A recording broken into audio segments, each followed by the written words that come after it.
Hello दोस्तों, आप सभी लोग कैसे हैं। आशा कर रहे हैं स्वस्थ होंगे, मस्त होंगे और आप सभी लोगों की पढ़ाई बहुत ही ज़बरदस्त तरीके से चल रही होगी। मेरा नाम इंद्रेश कुमार है और मैंने यूजीसी नेट जीआरएफ 2025 में विद 99.82 परसेंटाइल के साथ क्लियर किया है। कल मैं जो टॉपिक पढ़ा रहा था उसमें टॉपिक में बात चल रही थी पूरा पाषाण काल की। किसकी बात चल रही थी? पाषाण काल के अंतर्गत क्या क्या बात चल रही थी? पाषाण काल के अंतर्गत पाषाण काल पाषाण काल को 3 पार्ट में डिवाइड करा गया था। ठीक है, पहला जो था वो क्या था? पूरा पाषाण काल। पूरा पाषाण काल। दूसरा था मध्य पाषाण काल। पहला पहला क्या था? पूरा पाषाण काल। दूसरा था मध्य पाषाण काल। मध्य पाषाण काल। और तीसरा जो था वो नवपाषाण काल था। तीसरा क्या था? नवपाषाण काल। इसे इंग्लिश में बोलते हैं नियोलिथिक पीरियड। क्या बोलते हैं? नियोलिथिक काल को पीरियड। मध्य पाषाण को मेसोलिथिक पीरियड बोलते हैं। क्या बोलते हैं? मेसोलिथिक पीरियड बोलते हैं इसे। और पूरा पाषाण काल को बोलते हैं पैलियोलिथिक पीरियड। ठीक, PERIOD। ठीक है, ये चीज समझ में आई। कल बात चल रही थी, पहले वाले टॉपिक पे बात चल रही थी। इसके अंतर्गत मैंने पूरा पाषाण काल को भी 3 पार्ट में डिवाइड करा था। कितने पार्ट में डिवाइड करा था? 3 पार्ट में डिवाइड करा था। उसका जो पहला पार्ट था वो कंप्लीट हो चुका था। इसका जो पहला पार्ट था वो था निम्न पूरा पाषाण काल। क्या था? निम्न पूरा पाषाण काल। दूसरा था मध्य पूरा पाषाण काल। मध्य पूरा पाषाण काल। और तीसरा था उच्च पूरा पाषाण काल होता है। क्या? उच्च पूरा पाषाण काल। उच्च पूरा पाषाण काल। इसे क्या बोलेंगे? अपर पैलियोलिथिक पीरियड। इसे बोलेंगे मिड पैलियोलिथिक पीरियड। और इसे क्या बोलेंगे? लो, यानी अप वाला, लो वाला। ठीक है, तो कल इसमें निम्न पूरा पाषाण काल में इसे कंप्लीट करवाया जा चुका है। इसके बारे में थोड़ा रिकैप करवा देता हूँ कि क्या बताया था। जो निम्न पूरा पाषाण काल था इसमें मैंने बताया था कि मूलतः क्वार्टजाइट पत्थरों का यूज होता था। किस तरह के? क्वार्टजाइट पत्थरों का यूज होता था। कैसे?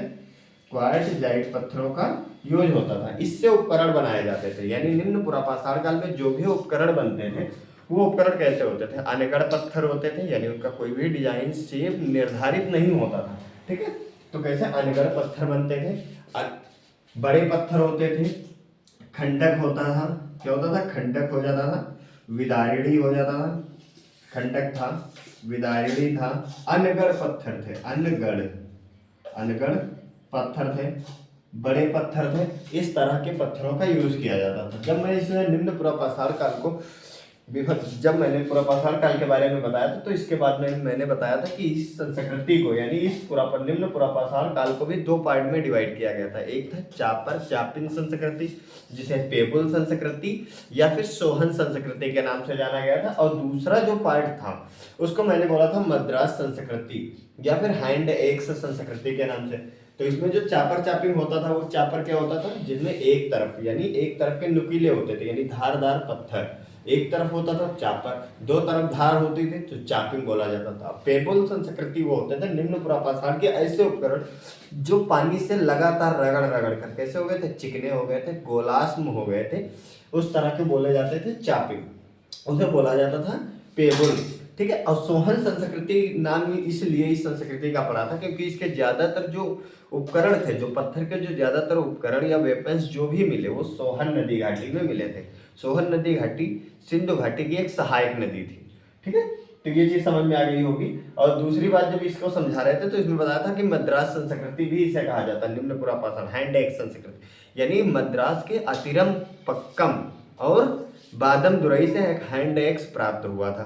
दूसरी बात, इसे मद्रास संस्कृति इसलिए भी कहा जाता है क्योंकि 1863 की बात है, जब पल्लवरम के निकट 1863 में पल्लवरम के निकट एक ब्रिटिश भूवैज्ञानिक थे, भू पुरातत्वविद थे, उनका नाम था रॉबर्ट ब्रूस फुट। उन्होंने क्या करा था? हैंड एक्स प्राप्त किया था। इस वजह से इसे किस नाम से जाना जाता था, हैंडेक संस्कृति के नाम से जाना जाता था। आज जिस टॉपिक पे बात होगी उसका नाम है मध्यपुरा पाषाण काल। ठीक है, अब अगर मध्यपुरा पाषाण काल की बात चल रही है तो इसका टाइम पीरियड, कल मैंने इसका टाइम पीरियड बता दिया था कि कब से कब तक था। तो ये 5 लाख से निम्न पुरा पाषाण काल 5 लाख से 50,000 ईस्वी पूर्व तक था। अब यहाँ जो आते हैं मध्य पुरा पाषाण काल, इसका टाइम पीरियड जो है 50,000 ईसा पूर्व से लेकर 40,000 ईसा पूर्व तक है। 40,000 ईसा पूर्व तक। और ये जो उच्च पुरा पाषाण काल है ये है 40,000, हाँ 40,000 ईसा पूर्व से 9,000 ईसा पूर्व तक, 9,000 ईसा पूर्व तक। और ये जो नौ पाषाण काल था ये 9,000 से 4,000 और ये 4,000 से कितना, तो 2500 ईसा पूर्व के बीच की बात हो रही है। ठीक है, तो आज जिस टॉपिक में बात हो रही है वो नाम है मध्यपुरा पाषाण काल, यानी मध्यपुरा पाषाण काल, यानी इस समय जो उपकरण बनाए गए। ठीक है, इसके जो मध्यपुरा पाषाण काल में जो भी उपकरण मिलते हैं वो प्रवरा नदी घाटी के तट पर मिलते हैं। कौन सी नदी, प्रवरा नदी, प्रवरा नदी के तट पर, प्रवरा नदी के तट पर मिलते हैं इस तरह के जो उपकरण हैं। किसने प्राप्त किया है, तो एच.डी. सांकलिया ने, एच.डी. सांकलिया ने, एच.डी. सांकलिया ने मध्यपुरा पाषाण के उपकरणों को कहाँ से प्राप्त किया था, तो यहाँ प्रवरा नदी के तट से प्राप्त किया था। यानी इस तट को, इस तरह के जो उपकरण थे यानी छोटे होते थे, तो इसमें जो आ गए थे, कौन से आ गए थे, हाँ क्वार्टजाइट पत्थरों के स्थान पर जिसमें कौन कौन से आ गए थे, चैट आ गया था, फ्लेंट आ गया था, चैट आ गया था, फ्लेंट आ गया था, जैस्पर आ गया था। ठीक है, चैट आ गया था, फ्लेंट आ गया था, जैस्पर आ गया था। तो ये जो उपकरण थे ये छोटे होते थे। कैसे होते थे, छोटे होते थे, इसलिए इन्हें क्या मध्यपुरा पाषाण काल के उपकरण बोला जाने लगा। क्या बोला जाने लगा, मध्यपुरा पाषाण काल के उपकरण, मध्यपुरा पाषाण काल के उपकरण बोला जाने लगा। ठीक है, इन्हें मध्यपुरा पाषाण काल के उपकरण के नाम से जाना गया। अब दूसरी बात ये भी आती है कि जब ये उपकरण जब चल रहे थे, ठीक है, तो इस तरह के उपकरणों में सबसे ज्यादा जो थी वो फलकों की अधिकता मिली, फलकों की अधिकता वाले उपकरण, फलकों की अधिकता के कारण, फलकों की अधिकता, यानी मध्यपुरा पाषाण काल में जो भी उपकरण मिले उनमें फलकों की अधिकता थी। अधिकता के कारण क्या कहा जाने लगा, अधिकता के कारण इसे फलक संस्कृति के नाम से भी जाना गया, फलक संस्कृति। अब फलक क्या होते हैं, फलक ऐसे उपकरण होते हैं जो पत्थरों को एक हिस्सा तोड़कर बनाया जाता है, यानी हल्के होते थे, पतले होते थे, धारदार होते थे, नुकीले होते थे। इस तरह के उपकरणों को क्या बोला गया, फलक संस्कृति बोला गया। और फलक संस्कृति में जो भी हथियार बनाए गए वो क्या होते थे, वो होते थे चिकने होते थे, सुडौल होते थे और पैने, नुकीले, नुकीले हो गए, धारदार और पैने उपकरण बनाए जाने लगे। और पैने उपकरण जो थे ये बनाए जाने लगे। इतना होने के बाद अब बात आती है कि जो इसी तरह के उपकरण जो हैं, किस तरह के उपकरण, इस तरह के उपकरण, चिकने, सुडौल, नुकीले, धारदार, पैने, इसी तरह के सेम उपकरण, कैसे, इसी तरह के, इसे इरेज कर देता हूं, इसी तरह के सेम उपकरण, यानी इसी तरह के जो सेम उपकरण थे, कैसे, सेम उपकरण, सेम उपकरण जो है, ठीक है, इसी तरह के जो सेम उपकरण थे वो कहाँ मिलते हैं,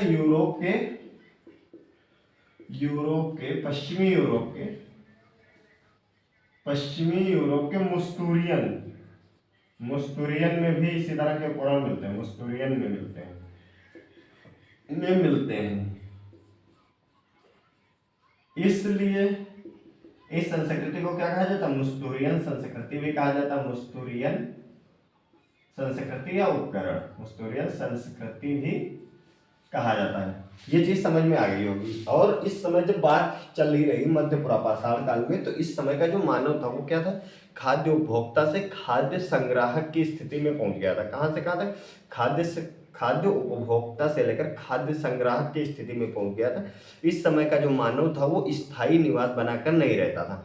ठीक है, पेड़ पौधों के निम्न पुरापाषाण काल में जो मनुष्य था वो कहाँ पेड़ पौधों की नीचे या जंगलों में रहा करता था। लेकिन जब जैसे जैसे ये मध्य पुरापाषाण काल की तरफ बढ़ता है, इसमें मानव कहाँ गुफाओं कंदराओं में निवास करने लगता है। तो सबसे पहला क्या है, जब मानव विकास कर रहा है तो गुफाओं एवं कंदराओं में आ गया। कहाँ आ गया, गुफाओं एवं कंदराओं में आ गया। कहाँ आ गया, गुफाओं एवं कंदराओं में आ गया। ये चीज हुआ, ये विकास हुआ। फिर क्या हुआ, खाद्य उपभोक्ता से खाद्य उपभोक्ता से खाद्य उपभोक्ता से कहाँ तक पहुंच गया, खाद्य संग्राहक तक पहुंच गया। खाद्य उपभोक्ता से खाद्य संग्राहक तक। क्योंकि इस समय कृषि की शुरुआत हुई नहीं थी, इसलिए यहाँ पे खाद्य उत्पादक नहीं बन पाया मनुष्य। ठीक है, स्थायी निवास कुछ भी नहीं था, गुफाओं कंदराओं में ही निवास करता था। लेकिन अंतर क्या है, शिकार करने के में थोड़ा परिवर्तन देखा जाने लगा। शिकार में क्या है, इस समय का जो मानव था उसमें शिकार में परिवर्तन आया। शिकार में परिवर्तन आया, यानी निम्न पुरापाषाण काल में जो शिकार करने के जो वेपन्स होते थे, हथियार होते थे, उनको आदमी जो अनगढ़ पत्थर होते थे बड़ी मात्रा में उठा के कई लोग मिलके जानवर के ऊपर फेंकते थे। लेकिन इसमें क्या हुआ, फलक संस्कृति, यानी छोटे छोटे पत्थरों को तोड़कर दूर से फेंक कर मारा जाने लगा। पक्षियों को भी शिकार बनाया जाने लगा, यानी पक्षियों को फेंक कर शिकार कर लेते थे। तो शिकार में परिवर्तन आ गया। ठीक है, खाद्य उपभोक्ता से खाद्य संग्राहक की स्थिति में पहुंच गए। निवास की बात करी जाए तो गुफाओं एवं कंदराओं में पहुंचने लगे। इस समय का जो मानव था गुफाओं एवं कंदराओं में निवास करने लगा था। ठीक है, ये चीज आ गई। इसके बाद आता है कि इसके कुछ स्थान ऐसे मिलते हैं जो क्या लगा, मध्य पुरापाषाण काल। हाँ, एक स्थान जो है बहुत महत्वपूर्ण है, नेवासा।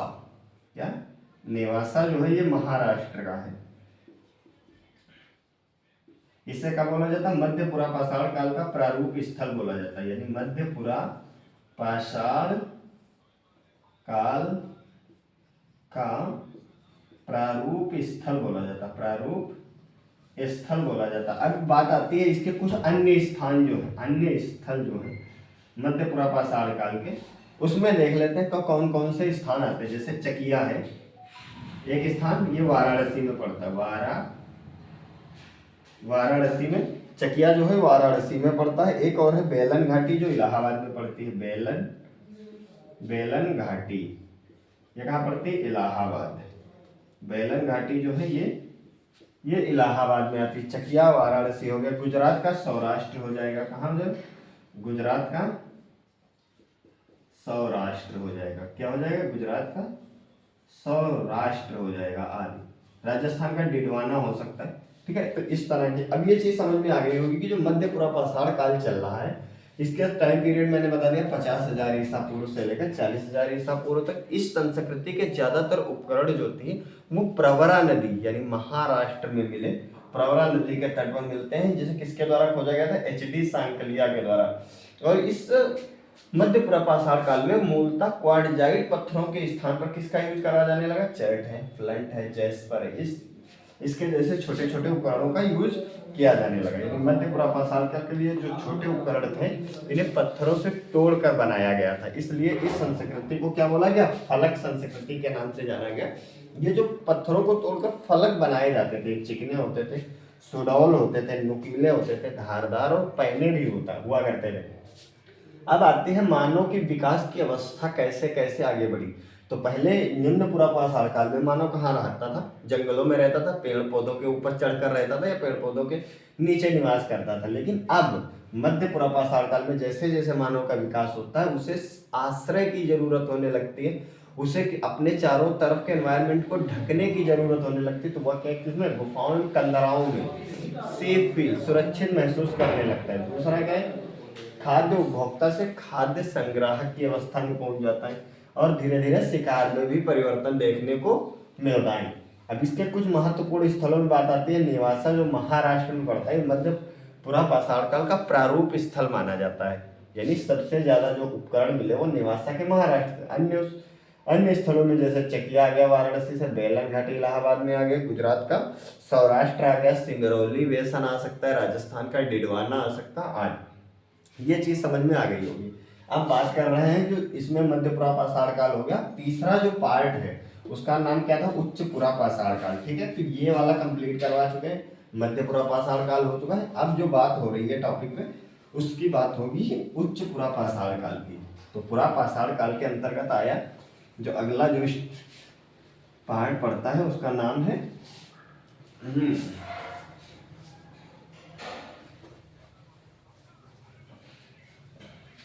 हाँ, तो इसके अंतर्गत जो तीसरा पार्ट जो आ रहा है, इसके अंतर्गत जो तीसरा पार्ट जो आ रहा है, क्यों भाई चल ही नहीं रहा है।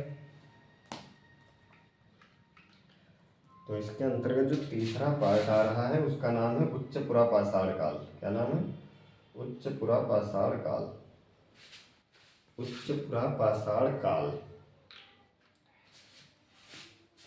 तो इसके अंतर्गत जो पार्ट आ रहा है उसका नाम है, तीसरा जो है ये इसका नाम है उच्च पुरा पाषाण काल। उच्च पुरा पाषाण काल। तो इसका टाइम पीरियड अभी बताए थे 40,000 ईसा पूर्व से लेकर 40,000 ईसा पूर्व से लेकर 9,000 ईसा पूर्व तक। ये चीज समझ में आ गई होगी। उच्च पुरा पाषाण काल में इस काल के जो उपकरण आते हैं, इस काल के जो उपकरण हैं, इसके अंतर्गत जो उपकरण आते हैं, इसके अंतर्गत जो उपकरण आते हैं वो क्या आते हैं? ब्लेड आता है,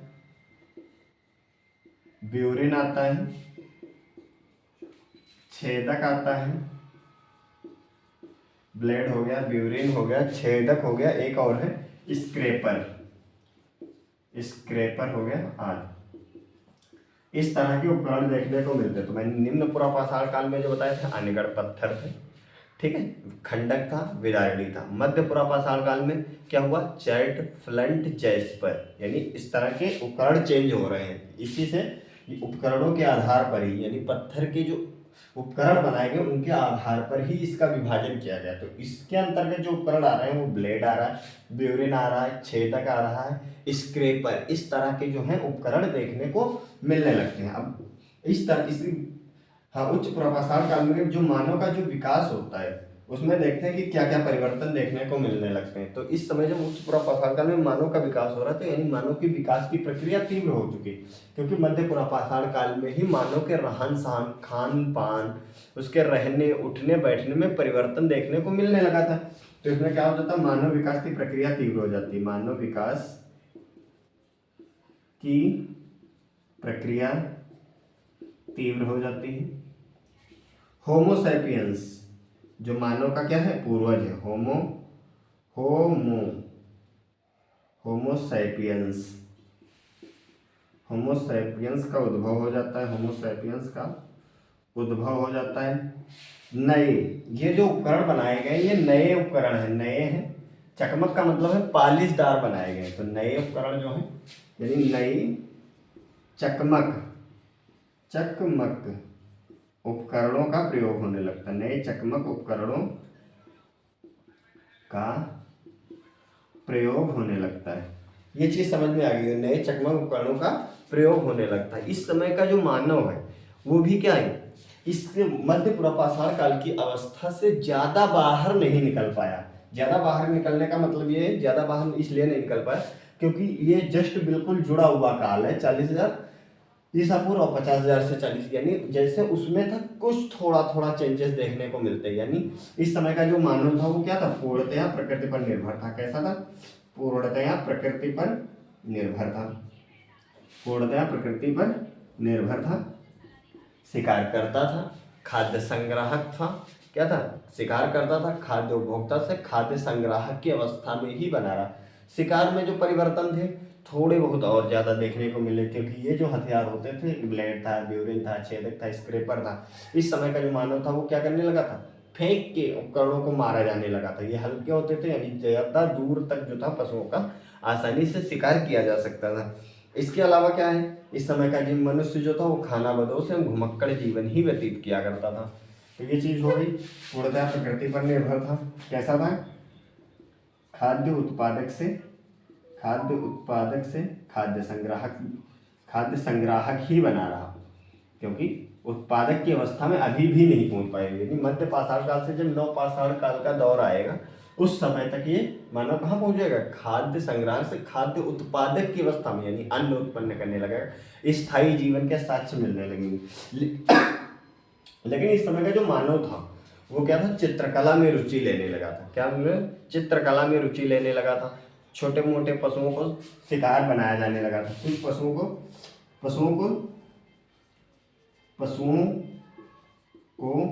धीरे धीरे पालना स्टार्ट हो गया था। धीरे धीरे पालना, पशुपालन स्टार्ट हो गया था। और क्या लिखा है, लेकिन नियमित रूप से इसके साक्ष्य इसमें मध्य पुरापाषाण काल या उच्च पुरापाषाण काल में बिल्कुल भी नहीं मिलते हैं। ठीक है, यहाँ जब आएंगे तो यहाँ से कुछ पशुओं को शिकार के साक्ष्य मिलने लगेंगे, पशुओं को पालने की यहाँ धीरे धीरे शुरुआत होने लगती है, एक दो जानवरों को पाला जाने लगता है। ठीक है, और मैंने क्या बताया, पशुओं को धीरे धीरे तोड़ना है, प्रकृति पर निर्भर खाद्य उत्पादक से खाद्य संग्रह की कैसा जीवन व्यतीत कर रहे हैं, खानाबदोश और घुमक्कड़ जीवन ही व्यतीत कर रहे हैं। खानाबदोश और घुमक्कड़ जीवन, घूमकर अपना जीवन यापन करते हैं। घुमक्कड़, खानाबदोश और घुमक्कड़ जीवन व्यतीत करने लगते हैं। ठीक है, खाद्य उत्पादक नहीं बन सके थे। अब इस समय का जो मानव था उसको स्थायी निवास का भी पता नहीं था। तो ये चीजें हो गई, मानव विकास की प्रक्रिया तीव्र हो जाती है, होमो सैपियंस का उद्भव हो जाता है, नए चकमक उपकरणों का प्रयोग होने लगता है। अब इसमें इस संस्कृति में एक स्थान आता है लोहदा नाला। क्या आता है, लोहदा नाला। ये जो स्थान पड़ता है ये महाराष्ट्र में पड़ता है। कहाँ पड़ता है, लोहदा नाला जो पड़ता है, नहीं मिर्जापुर क्षेत्र में पड़ता है। कहाँ पड़ता है, मिर्जापुर क्षेत्र में पड़ता है। इसके जो उपकरण मिलते हैं वो उच्च पुरापाषाण काल से लेकर, कहाँ से, उच्च पुरापाषाण काल से लेकर नवपाषाण काल तक के उपकरण इस संस्कृति में देखने को मिलते हैं। उच्च पुरापाषाण काल से लेकर कहाँ तक मिलते हैं, उच्च पुरापाषाण काल से, यानी उच्च पुरापाषाण काल से लेकर मध्यपाषाण काल तक के उपकरण मिलने लगते हैं। मध्यपाषाण काल तक के उपकरण मिलते हैं, मध्यपाषाण काल तक के उपकरण मिलने लगते हैं। और यहीं से लोहदा नाला से ही एक मातृ देवी की प्रतिमा मिलती है। मातृ देवी की प्रतिमा जो अस्थि निर्मित है, अस्थि निर्मित हड्डियों से निर्मित, अस्थि निर्मित है, ये मिलने लगती है।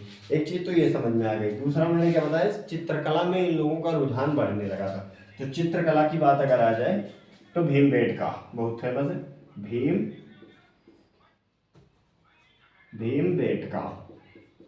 भीमबेटका क्या थे, गुफाएं थी, शैलाश्रय थे। तो वहां पे जो चित्रकारी के साक्ष्य मिले, क्या मिले, चित्रकारी के साक्ष्य मिले हैं। यानी चित्रकारी में इन लोगों की रुचि मिलने लगी थी।